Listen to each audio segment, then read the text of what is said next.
I'll hit it. No. All right. Well, this will be an interview for the Brisbane Stoics. We're having our meetup. Like, this is now April. Where are we? April, August? We're June, July, August. We're in August now, but soon it will be our Stoicon time, which puts me in the future. What a creepy feeling. Hello, Phil. How are you doing? Thank you for having me, Courtney. I'm happy to be here. That's wonderful. And thank you for sparing your time. Yeah, we were just discussing your role in modern Stoicism. So I guess what would be interesting is to hear something about yourself and how you got interested in Stoicism, and maybe what is modern Stoicism, and how does your mission align with the mission that I presume modern Stoicism has, and how's that all relevant for people getting involved in Stoicism today, especially our members here at Brisbane Stoics, for example? Yeah. Okay, that was a lot of questions. Where should I start? How did I get involved in Stoicism at all? And that's like the fuzzier thing, right? I think I am probably just someone who is a long-term seeker after wisdom and found myself in a number of traditions trying to figure that out as I went along the way. And so I at some point came across Stoicism, and I am almost certain a friend of mine recommended a book by a very famous author, and I took a look at it and I thought, wow, I don't quite get this, but I think I like the Stoicism part of this. So how do Oh, I dig in a little bit deeper? And so then I picked, I feel like there were like a lot of people. I started with what I thought were kind of a couple of lightweight books in the space. And then I just have gotten myself deeper and deeper. And so now I read a lot, and have kind of I always tell people I came for the eudaimonia, right? I'm yeah. glad to have the virtue and the wisdom, but I came because I would like for myself to have just a little more life well lived in my life, and a little less chaos, if you come to this from some other tradition, you might say, I had a lot of monkey mind and I'm trying to Yeah. get rid of that stuff, right? So And just out of curiosity, what was that gateway book? So I think the first book that someone handed me or someone mentioned to me, I think, but I'm not sure, was The Obstacle is the Way. But I can't Oh, know that for sure, but I think it was. And then I went to Jonas Salzberger's book, The Little Book of Stoicism. And then I think where it kind of resonated for me was when I read How to Think Like a Roman Emperor. And I think I did those, and those were kind of my startup things. And then after that, I just dug in deep. oh, nice. Mine, strangely, was Yeah. Alain de Botton, the consolation of philosophy. I think there was a tiny little section in there on Stoicism. I was like, wow, this is really interesting. But anyway, there you go. Oh, I love him for other things, not primarily for his stoicism, but he has a lot to say about relationships and marriage and things like Mm. that. And a very famous New York Times article. But I quote him pretty frequently when I'm talking to people about getting into relationships because I think he's got something to say. So that's how you got into it. And how'd you get involved in modern Stoicism? I think you mentioned to me recently that it started in 2013, or is that when you started in it? No, that's what Modern Stoicism, the organization, started. And so that's Chris Gill and Donald Robertson, Tim LeBon, Jules Evans was there at the beginning, um, John Sellers, and I apologize, I can't remember all of their name, who was at that table, but I've seen pictures of them and remember that it was a whole group of guys did that in 2013. So my involvement in modern Stoicism was very much this. So I have, for all of my professional career, run in-person events and brought people together. Uh, as the pandemic was taking hold in America, Mm. um, and I realized that these guys had been running this Stoicon thing and that they needed to figure out how to do it online, and none of them knew anything about it. And I had spent a year, or at that point, I guess 6 months or something like that, getting myself good with Zoom.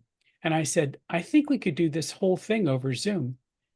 And so I didn't know anybody, but I reached out to Donald Robertson. I reached out to Massimo, and I just kind of established some of my background, some of my willingness to help. And so we went forth and I helped. I was basically the technical co-host of the first online Stoicon, Oh, wow. and it went swimmingly. Courtney, they went from a thing of having a thing in Toronto or having it in Athens or having it in London. Maybe you get 300 people in the room or something like that. And that's great. But a lot of people spent a lot of time and effort getting there. And it's a fantastic thing to be in a room with a lot of people. But it was no longer possible at that moment. So we did this thing to Zoom, but we let people know how we were doing it. We took time to train the speakers. We took time to train the audience. And, we had nearly 1,000 people showing up for that event, and they were all over the globe. You and I are Wow. half a globe away even now. And that was just fantastic. And the thing is, of course, in the pandemic, in the lockdown, which is really the part that matters most for this, but in that lockdown component, people weren't getting out. They weren't seeing other people. They weren't having access to all of these fabulous speakers. And we brought them all in one place and we showed that was possible. Wow. And what an And it worked. It worked. incredible way to really, just straight away I was thinking really offer Stoicism up at a very large level with, great quality speakers and stuff to get to contact people. That's amazing. It's great. Yeah, it worked so well. I was like, how do we do this again? How do we do it more often? So, we started doing some Stoicon X events. We did Stoicon X Hmm. military and some others. And we did, I said, I looked at the calendar one day and said, in April and said, hey, Marcus Aurelius's birthday is coming up. How about we do a special event for him? And we had nearly 2,000 people show up for that. And, between it and the replays and all the rest. So we managed to reach a whole lot of people that Wow. otherwise weren't getting out and weren't involved with Stoicism. And it's still a very popular set of videos and people watch it. And I'm very proud of the fact that we're taking authoritative voices, a lot of Mm. people involved in the UK nonprofit Modern Stoicism, and we're basically putting them out into an audience they might not normally otherwise reach. Yeah, incredible. So modern Stoicism is made up of Chris Gill, is it Donald Robertson, Yeah, Chris Massimo? Gill, Donald Robertson, John Sellers, Massimo. Right. Um, I guess I guess Bill Irvin was there in the beginning, and he's retired since. But so and Brittany Polott is on there. Oh, Greg yes. Sadler's now there, is on there as well. Wow. So Now Catherine Coromillis. So it's the there's who's who. it's a nice group, that was always, their original idea was we think Stoicism can be of help to people. How about we take some academics, we pair them with therapists, and we kind of put that together in a group, right? So, let me say there's two kinds of modern Stoicism, at least in the world, right? Mm. There is modern Stoicism with a little m, and that just means Stoicism practiced by people who aren't dead yet or haven't been dead for very long, right? That's Stoicism in our time, which has lots of flavors and lots of approaches and things like that. And then there's the UK-based nonprofit, capital M, Modern Stoicism, No. and it's a registered not-for-profit in the UK that's trying to help people learn more and practice Stoicism. And one of those tools is Stoic Week, right? Which is a thing that Tim LeBon and Eve Riches put together every year. And basically that brings thousands of people to try for a week to really put Stoicism into their lives. And then we measure before and after using a couple of scales. What's the impact of that? Mm. That's pretty incredible. So yeah, you got the who's who involved, and yes, so it's just to bring Stoicism to a greater audience. I guess the obvious question is, what do you think they hope people will get out of dabbling in Stoicism? Well, this is fantastic because Tim LeBon, because he runs the Stoic Week program, actually can measure that, right? All the rest of us can feel good about the anecdotes and the stories Hmm. and our interactions with people, but Tim LeBon actually has a measurement, and what you can see is people say, our lives feel like they run more smoothly. I feel like I have less stress. I feel like I can cope with things better by incorporating Stoicism. And he has a measured survey response that kind of lets you know how many people get involved, how long do they stay in the program, and what do they find. And once a year, he produces a report for us and puts that out. And sometimes that shows up in the media and people, talk about that. But yeah, Stoicism has a positive effect on people's equanimity, right? How Mm, good they feel about their lives, the smooth flow of their mm, life, right? They feel like it's got a positive therapeutic impact, and that's what I'm hoping to have. I mean, I think if we can keep showing that, and we can just keep reaching more and more people with that, right? There are 60,000 people on the Stoic Week mailing list now, hmm. right? So people are interested. And the thing is, we have hundreds of people sign up every month to be Yeah. part, to make sure that they're aware of the program.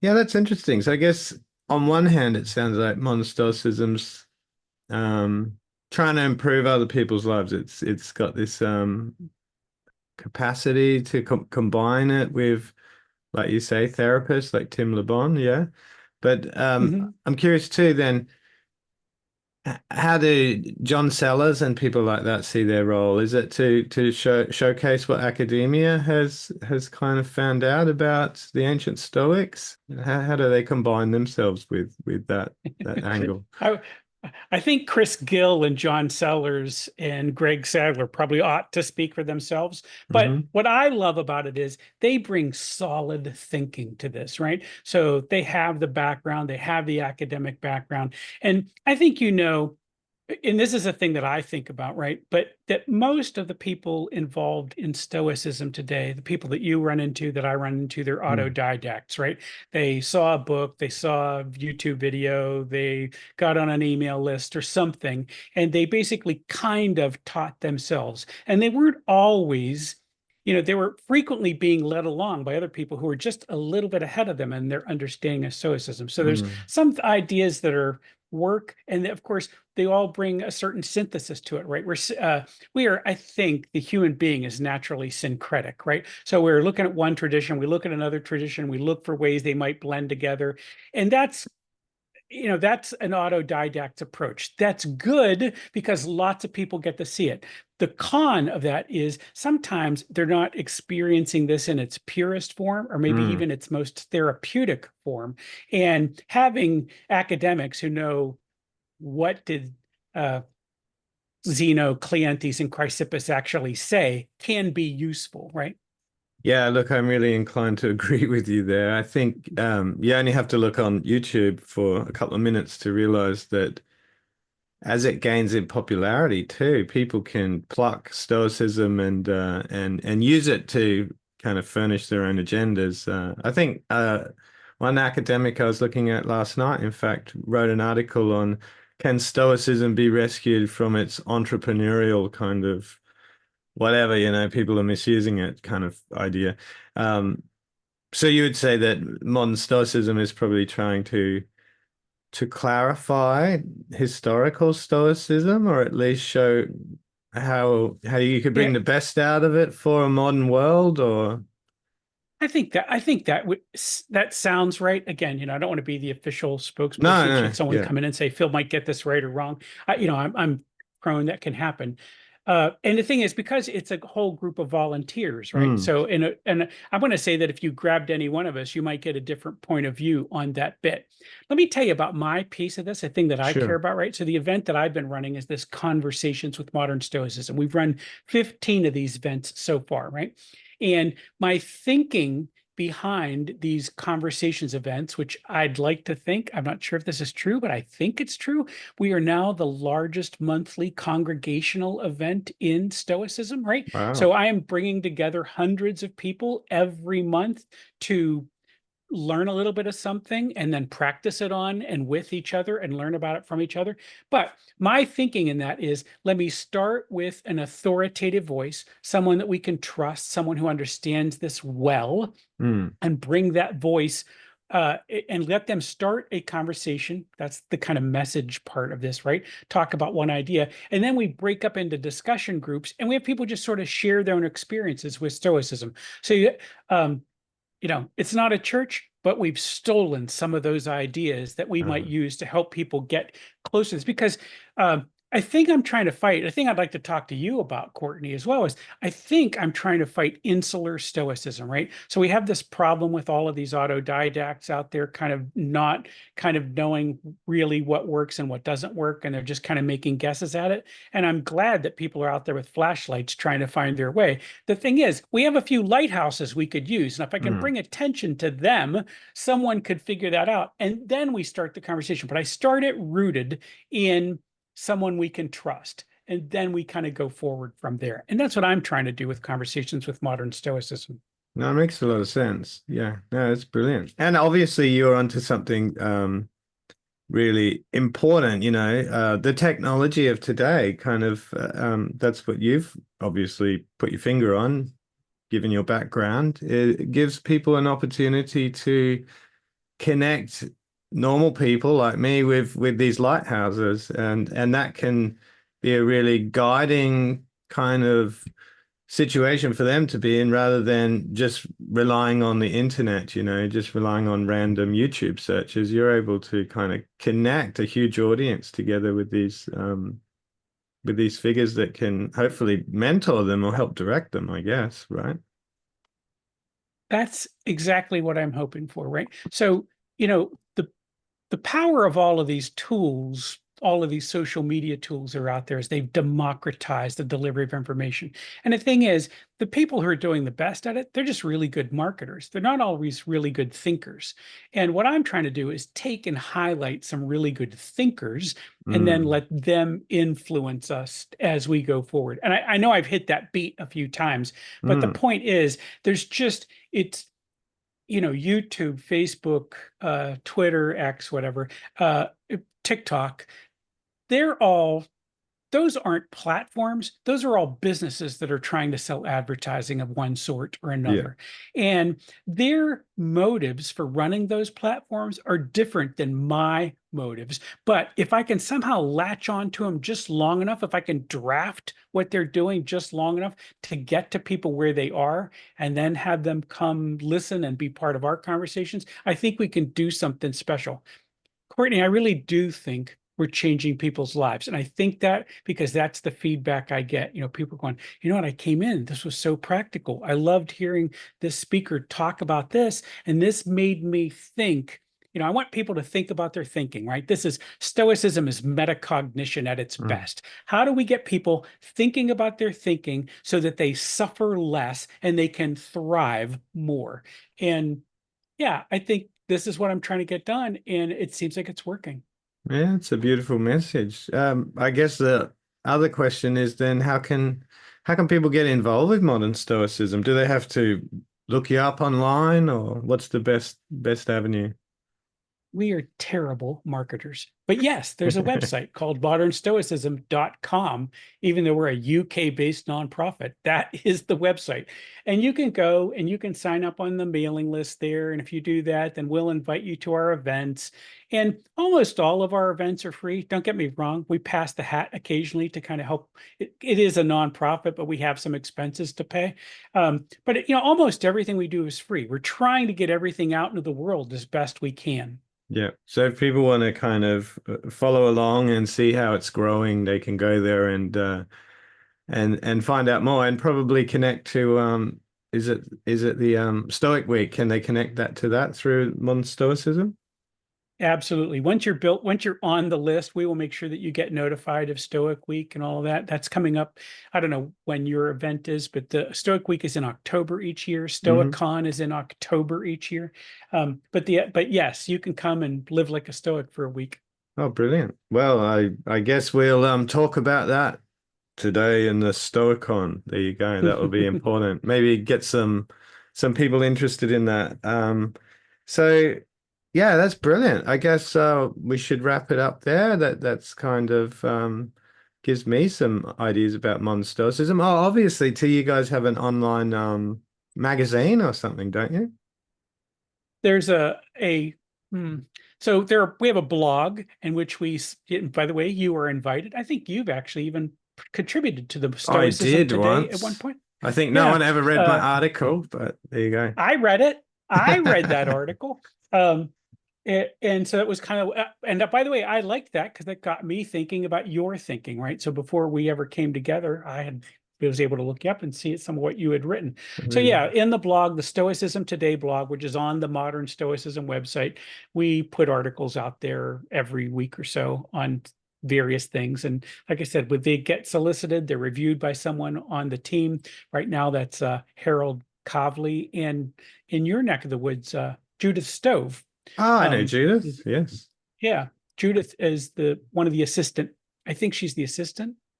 I think she's the assistant editor of Stoicism Today, but she's on the team. She's a member of the Modern Stoicism group, and she's she checks things and makes sure that it meets whatever standards of publication we have. Oh, and guess what? We'll be interviewing Judith for this Stoicon, of course. So that you got that's a Yeah, lovely little segue.